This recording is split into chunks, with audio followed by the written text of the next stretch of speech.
Greetings, peasants. I have been tasked with explaining certain aspects of the Austria-Hungary history to you. Now then, let me take a look here.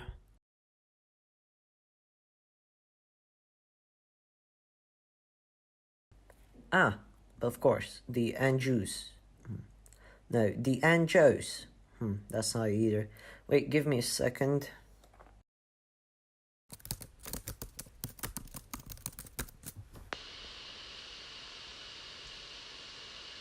Anjou, French. Oh, that's it. Yes, the Anjou, one of the cadet houses originating from the Capets, with the founder being the famous Charles I. But I think we should go a bit back to get the full picture.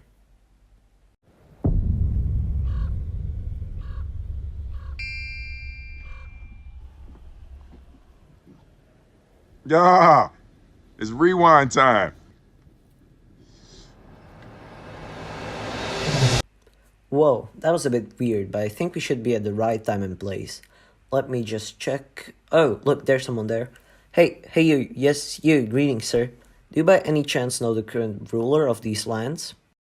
Oh, what a silly question that is. The Arpads, of course. Although rumors are going around that they are losing their power. Well, thank you very much. Well, this is the right time then indeed. As this lowly peasant here said a few moments ago. Lowly peasant?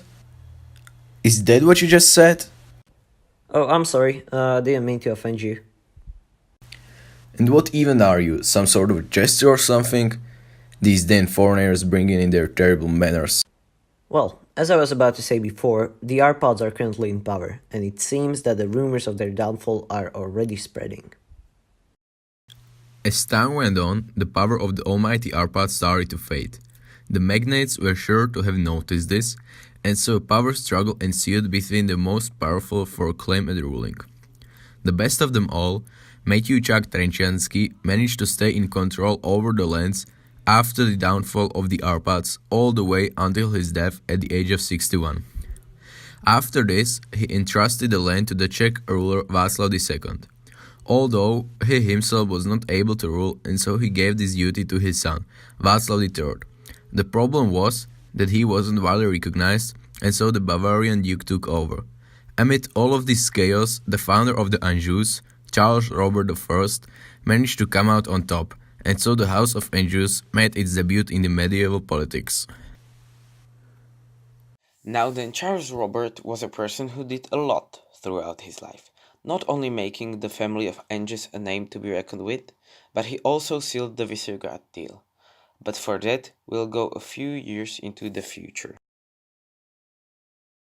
In the year 1335, Charles Robert I arrived in Visegrad to discuss the terms of the most important deal of his life. Also present were the King of Czech Republic, Jan of Luxembourg, and the King of Poland, Casimir III. After 2 months' negotiation, a pact against the Habsburg coalition and the surrender of both the Polish and Czech kings in exchange for admitting the Czech sovereignty over Slezsko and a sum of 20,000 Czech nickels was set. This proved to be revolutionary, as it made the ruler of Hungary also oversee the kingdoms of Poland and Czechia. After Charles Robert's death, his 16-year-old son took over his father's responsibilities. His name was Louis the Great, and his ruling was anything but easy. At this point in time, there were a lot of wars happening all over the world, but even so, under his control, Austria-Hungary reached its peak.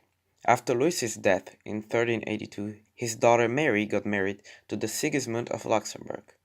Later on, she was crowned as the first Austrian-Hungarian female ruler. Flash forward to the year 1435, when the end of the Anjou was on the horizon. At this time, the head of the House of Anjou was Joanne II, and she would be the last one. The daughter of Charles III was also the ruler of Naples throughout the years of 1414 until the year of 1435. She also took the name of Queen of Jerusalem, Sicily, and Hungary.